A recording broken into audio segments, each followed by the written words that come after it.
Introduction. With social media and online activity taking over our lives, it has become a necessity for businesses to work with many strategies that make their online presence effective. Companies now work on employing professionals whose entire job is to come up with different tactics that help businesses increase their online traffic. This traffic is, more often than not, dictated and redirected from search engines like Google.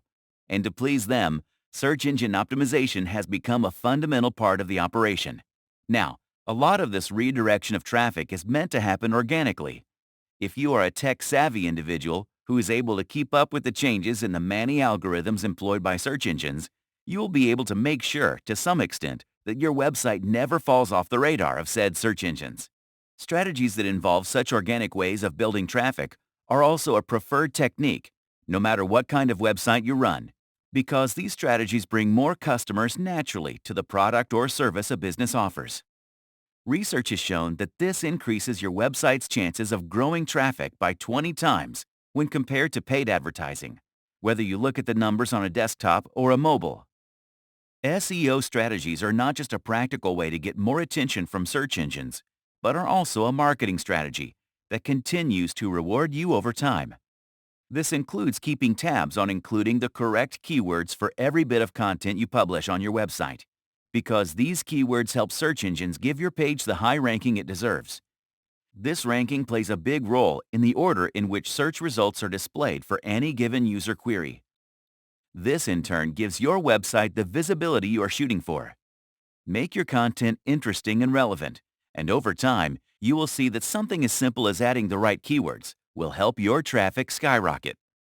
But this is not just about strategy. Including the right keywords essentially started off as a way to tell the search engine what your content is about and how it should be indexed. Every search engine uses crawlers to gather information about the content on the internet. These crawlers come back with binary data, in zeros and ones, that helps the search engine make an index.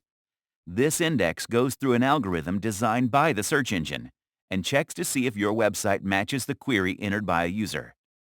When you optimize your website for a search engine, what you are doing is making sure that the content on the website has all the requisite information and metadata that any person who is looking for such information is likely to type into the search bar.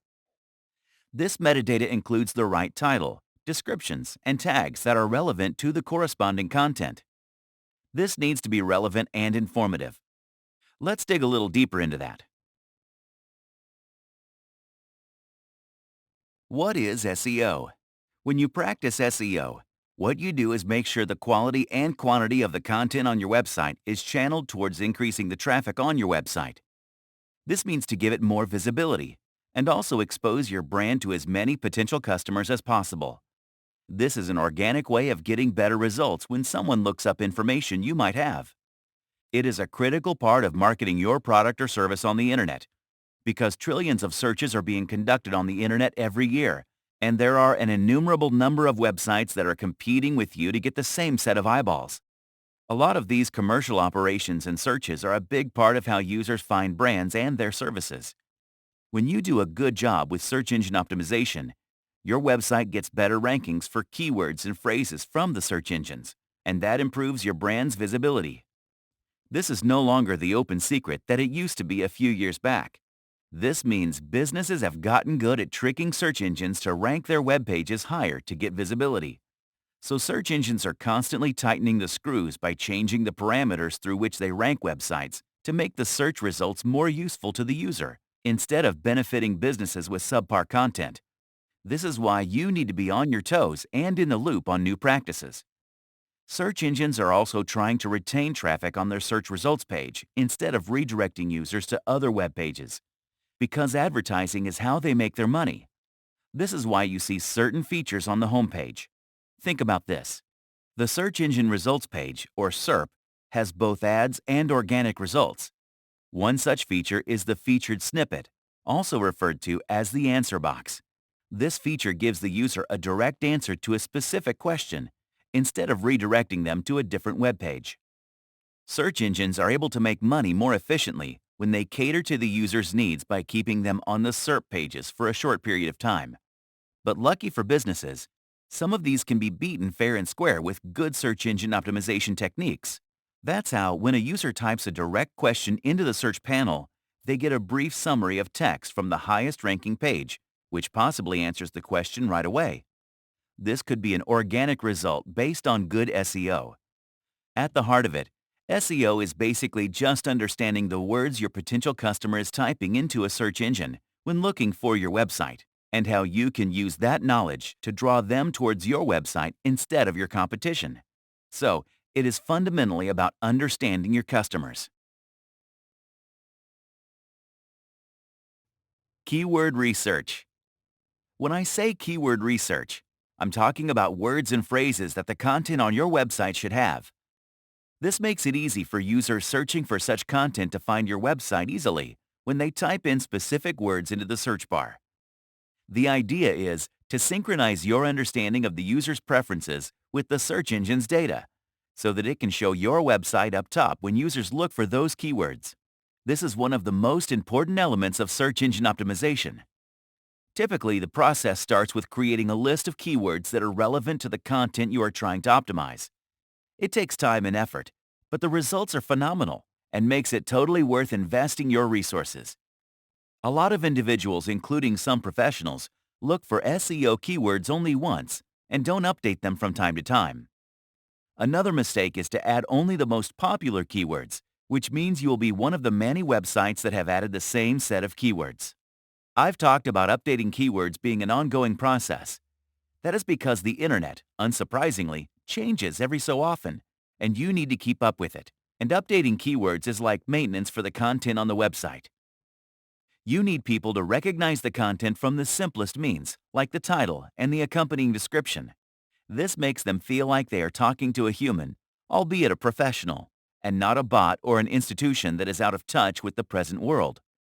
This also keeps your web page ranked on top, since these will be the keywords your users are entering into the search bar. There are plenty of tools online that can help you find a bunch of keywords related to a subject, but you must also do your own homework and make sure you keep track of the results on your trial and error techniques. Keyword research is also of great use to marketers in understanding the psyche of buyers.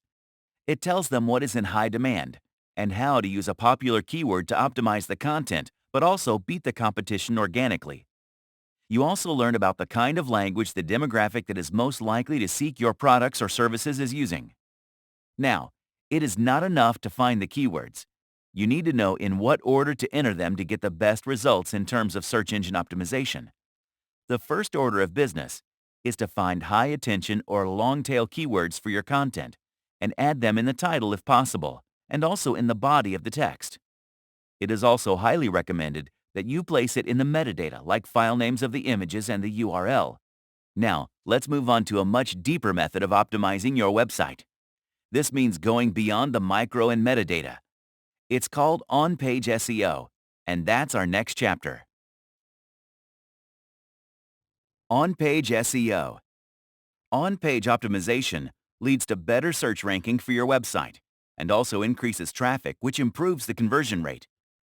The elements of the website that could use your help are both text and pictorial. You must also consider the HTML code at the back end and the user experience at the front end of the website. There is also off-page optimization, which is the work you need to do outside your own website, which includes external links and social media platforms. But let's focus on the on-page factors for now. This is the next important factor in search engine optimization after keyword research. It lets you tweak all the technical elements of the web page to improve your chances at search engine rankings. Number 1. Content. Now, you know that the content of the website is under your control. The same way, technical details are also up to you, and not just the programmers. But on-page SEO optimization also starts with content. The page is deemed to be good by a visitor only when the content is useful to them. It is the first and the only thing that matters to them. The same is true for search engines, because the user is their priority. Good content, when it comes to SEO, can be defined as information that meets the user's demand and has a good number of resourceful and authoritative links. Number 2. Title tag. Then there is the title tag. the second critical on-page optimization factor. So, the title tag is an HTML tag that exists in the header section of every web page. This is the first piece of context on your web page. It can be seen in your browser window and the SERP. Number 3. URL. After internal linking, the next factor to consider for on-page SEO is the order of the categories on your website. Let's do this with an example. If your URL looks like https://www.websitename.com/usnews/Washington, it's a good one because it goes in the right order, because it goes from overall U.S. news to Washington in particular. Search engines use this information to understand the relevance of a web page. Number 4. Meta description. Then there is the meta description, which has been important right from the early days of SEO. This is the description that comes right after the title of your page on the search engine results page. It gives the user a peek into the content of your page and is extremely important. Number 5. Headlines. This is another critical part of search engine optimization. A good headline for your blog posts seems like an obvious answer, but you would be surprised at how many websites completely ignore keyword research for this element. A good headline not only generates user interest, but also helps you stand out from the crowd on the search engine results page. Number 6. User experience. And finally, there is the issue of the user experience on the front end. Most users are likely to be non-technical people who would like to be able to find what they want right away, or at least with some amount of ease. Link building. When a website has been linked in the content of other websites, it's like a positive review from the search engine's point of view. It's like vouching for your content enough to be willing to redirect some of their traffic to your website. Link building is still an important factor, and you just need to make sure that they make sense to the users of the website. This can be done by ensuring that your links are useful to the visitors of a website, organically placed, give the user relevant and high-quality content, contain good anchor text. Let's understand the difference between a good link and a bad one from the search engine's point of view. Here are the factors. Number 1. The web page's authority. You need to find websites that will link back to your content, but it's important that those websites be voices of authority. Number 2. Website's relevance. If you run a sports website, a link back from a voice of authority on sports means a lot more than a forum that has nothing to do with sports at all. So you also need to pick websites that are intimately related to your content, products, or services. Number 3. The link's position on the page. The location of the link is a really important part of linking. If it's in the sidebar or footer, it doesn't have as much value as something that's in the beginning or middle of the content. Number 4. Editorial placement. After location, you need to see if the words that the hyperlink is attached to make it an editorial link. If it is placed such that their visitors get interested in your content, then the link is editorially placed. Number 5. The link's anchor text. This is a new term for you in this book. Anchor text is the part of the link that is clickable. Anchor text in this case. Search engines, especially Google, take the anchor text of a link quite seriously and as a parameter to increase your website's ranking too. Search engines and links. Search engines essentially like to use two types of links to decide the ranking of a website. The first is the type of links that help discover new content, and the second is the kind of links that help the search engine rank a website. This decision is made after the web pages are crawled, and the content on those pages is extracted to be indexed. When the search engine is satisfied because the linking meets the above-mentioned criteria and has the right set of keywords, it's ready to rank the page. As we now know, the decision is not just limited to the content of the page. It looks at the links from the external websites and judges the value of those links to decide the worth of your website.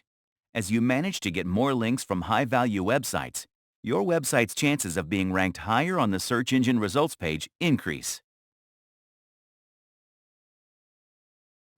How to execute a content marketing strategy. Along with SEO, content marketing is a very important part of modern marketing. When you combine these two concepts, if your execution is flawless, you can make your website an unstoppable force. If you make a content marketing strategy and keep search engine optimization in mind, your brand will be able to make the most out of any digital campaign. These kinds of strategies are often called integrated strategies because they bring two powerful concepts together. When SEO meets content marketing. When a customer of a certain product or service has a question, they immediately jump to a search engine and enter the question in the search bar. The likes of Google then find a website that can answer that question. When you are trying to capture that segment of your customers, you have a chance to reach them directly by optimizing your content. This is about giving them the right information at the right time. That is how search engine optimization and content marketing come together and benefit your brand. The execution process. This has a few simple steps. Once you put them in place, you will be able to take full advantage. Here's how it works. Step 1. Figure out your audience. Optimizing your content is all about making it easy for the user to find the products or services they want. So, you need to start by identifying who these customers are. Once you do that, you will be able to create the kind of content they are looking for. You need to identify your present customer base. Finding out who they are will point you towards data on what they like and what more they are expecting from your brand. This kind of data is both qualitative and quantitative. So do your research on age, gender, purchase history, and engagement with your website or brand. This gives you a rough description of your average existing customer. The next data point is to identify your competition. See what your demographic is looking for in your competition and why they are seeking those brands out. Step 2. Define yourself. Figure out current topics of discussion and create content accordingly. Make sure you speak like a voice of authority on the subject. If this requires more work and research, invest resources in it, because in the long run, you will see great results. Step 3. Do your keyword research. You know what this is all about. Step 4. Create great content. Once you have the unique content topic and the keywords that will help you reach the audience you are targeting, you must take the content beyond your blogs. You might even want to consider expanding the website to contain long-form content, like white papers and ebooks. Videos are a big part of the SEO game. Step 5. Update your content. The final step is to stay on top of your content game. This is possible by updating content that is relevant long after it is published. You know that updating headlines and descriptions along with the keywords and tags is useful. 10 SEO Best Practices. When you discuss best SEO practices, white hat SEO and black hat SEO are two terms that you will hear a lot. White hat techniques are those that help give your website goodwill in the eyes of search engines through good practices. Black hat techniques are basically the opposite. When you try cheap gimmicks to fool the search engine, you create ethical concerns and risk getting penalized by search engines. Number 1. Keyword placement. When you have a good set of keywords, it is natural to want to use them more often to get traction for your content. You already know not to overdo it, but you must also make sure that the main keyword is placed at the top of the content. This is because Google likes to see high-value keywords right on top, like in the first line. Number 2. Search intent. Then there is the term called search or user intent, which analyzes the reason behind each query. This is Google's priority, because when they know why a user wants to know something, they can find the websites that answer the question with those parameters in mind. So if you want to be on the first search results page, this is what you need to crack as well. Number 3. Page speed. The speed at which your web page loads is not just a matter of convenience for your user, but also an important SEO practice. This wasn't always the case, but in today's market, if you have a slow-loading page, your users will run like they are on fire. Search engines don't like recommending such pages to their users. Number 4. Use HTTPS. If you don't know it already, HTTPS makes your web page more secure. This is because the data exchange between the server and the user is encrypted when your website is secured with the HTTPS protocol. You can verify this by looking at the URL in the loading bar of the browser and seeing if there is a lock icon there. Number 5. Avoid duplicate content. I have mentioned this briefly when talking about keeping the content on your website unique, but this is what Google looks for. It says very clearly that the website should not have duplicate or near duplicate content on different pages of your website. Number 6. Optimize your images. Adding images is a great way to break textual content on a page. But if they are not optimized, they will take forever to load and even slow down the overall page speed. This brings you back to bad user experience. You have certainly spent a lot of time picking the right images for the content you created. Number 7. Insert relevant hyperlinks. I have discussed link building wherein other websites link to your content, but you might also want to think about doing the same. It is normal to think that it might drive traffic away from your page, but it is an integral part of SEO strategy. When you link back to authority pages that have relevant information and are trustworthy, you give the visitor good information. This makes your website a place of valuable and quality information and helps with ranking. Number 8. Use your keyword research. You know that this is an important part of making sure your website gets visibility with the search engine. You want to create content that is consumed, and for that, you need to use the words that your customers and potential customers are using to find your products and services. Number 9. The Google Search Console. This is a great way to understand how your site is performing on the search engine results page. This is like a dashboard for your website and is incredibly helpful with SEO. It comes with many features like reports on 3 of the most critical factors: performance, enhancement, coverage.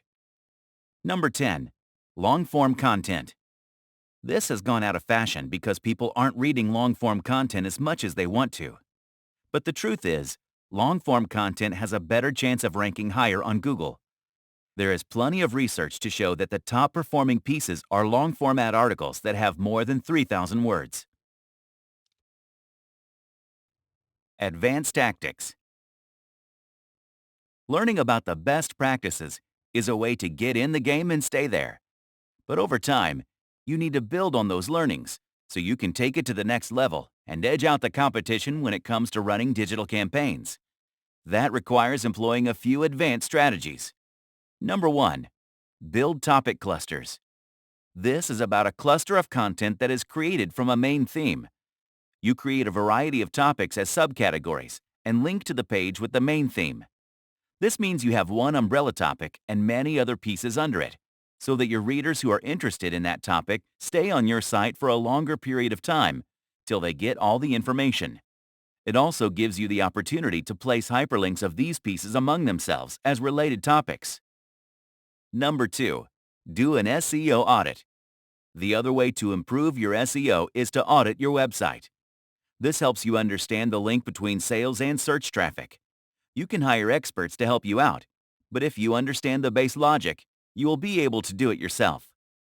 Audits are a systematic way of understanding a concept or an event. Typically, this word is associated with financial stuff, but it's a real thing in the world of SEO too. It helps you engage your existing customers while attracting new ones. When you perform an SEO audit, you analyze the performance of your website on the whole and create goals and strategize for the future. This helps you increase your profits by fixing any problems or gaps you might have with the existing content on your website. Number 3. Look for journalist keywords. These are keywords that journalists use when they are looking for data. Not to burst your bubble, but journalists often use Google to look for specific statistics to embellish their articles. When you use the keywords that they are likely to use, you give your website an excellent chance to be backlinked in their pieces. When you catch the eye of a journalist from a reputed publication, you get a link back from a high-quality web page. Number 4. Work on internal linking. This is an underrated SEO technique that you can take advantage of. When you link pieces from your own website, you signal to the search engine that you have useful information elsewhere on your website. This is an opportunity for the search engine to discover new content, which is a huge factor when it comes to ranking your website. Number 5. Use dynamic parameters. You need search engines to crawl your web pages easily, so that they can be indexed well. So you need to use pagination, which is a process of spacing your content out across multiple pages. This is usually used to divide products on e-commerce websites. How to measure and track SEO results. Whether you are using Google Analytics or some other service, you need to keep track of how your SEO strategies are working. This gives you the chance to see which tactics are right for your content and what needs to be done about the strategies that are not working. Do you need to tweak it or abandon it and go in a different direction entirely? The answer to these questions lies in data crunching. Once again, you can hire an SEO expert who will break it down to you, but it is not that difficult. Number 1. Organic traffic. The first one is to identify how you are doing in terms of organic search traffic coming in from search engines. These are the results a user gets when they type in a certain set of words into the search bar. The number of visitors your site is getting from this is the first thing to learn. This is because it is targeted. They are looking for a specific detail, and if you have the answer, you should be ranked high enough to cater to their needs. Number 2. Quality of SEO traffic. The best way to determine whether the traffic you are getting is quality traffic or not is to check the increase or decrease in the conversion rate. This means you need to inspect whether the people coming to your site are buying your product or service. If they are new users, are they getting converted into paid customers? There are several tools that can tell you if and when this is happening. Number 3. Keyword ranking. Once you optimize your website, you will be able to track the results for long tail and specific keywords. You can do this by doing a simple Google search for those keywords. Your best case scenario is to rank on top of the page, which is what a quarter of people click on in the SERP. Number 4. Identify slow loading pages. This is often ignored, but if you look at the time it takes for your web pages to load, you will know if that is what you need to work on. If it takes the page longer than 1 to 3 seconds, you are out of the game. The page speed is a big factor when it comes to Google rankings, as mentioned before. Number 5. Engagement metrics. There are many metrics that teach you about user behavior. Here are some popular ones. Time on page, also called dwell time. This is the amount of time visitors are spending on a particular page. If they are spending very little time on a long format piece, you know that they are not reading it. Pages per visit. This tells you how many pages a visitor has gone through, which tells you how engaging the content has been. So you can make changes to the content accordingly, or leave it as is. Bounce rate. This is the rate of visitors leaving a page without browsing it. It tells you whether visitors are finding the quality of content engaging or not. So, be sure to read the data, but also use your own judgment to understand what the numbers are saying. Conclusion. The things you might not know about search engine optimization could fill a book. Well, it's true. So first of all, congratulations on making it to the end. In this book, I have tried to talk about all the things that make a search engine like your website. From what SEO is, to its importance to every kind of website, the fundamentals have all been laid out. You have also learned extensively about terminology and what it means to engage in good and bad practices. You have learned about the penalties if you don't play by the rules, and the rewards when you do. You have also learned about shortcuts and why it is a good thing to avoid them. You have even looked at advanced tactics and how simply they can be implemented. Now, a lot of this can be outsourced to professionals who know a lot about the tools that can get all of this and more done quickly and efficiently. But if you can spare the time and do this in-house, you can divert those resources to more creative endeavors that are at the heart of your operations. When you get that high ranking on SERPs as you dream, you gather a lot of eyeballs and might turn them into loyal customers for a lifetime. And that stuff cannot be bought, oftentimes not even with paid advertising.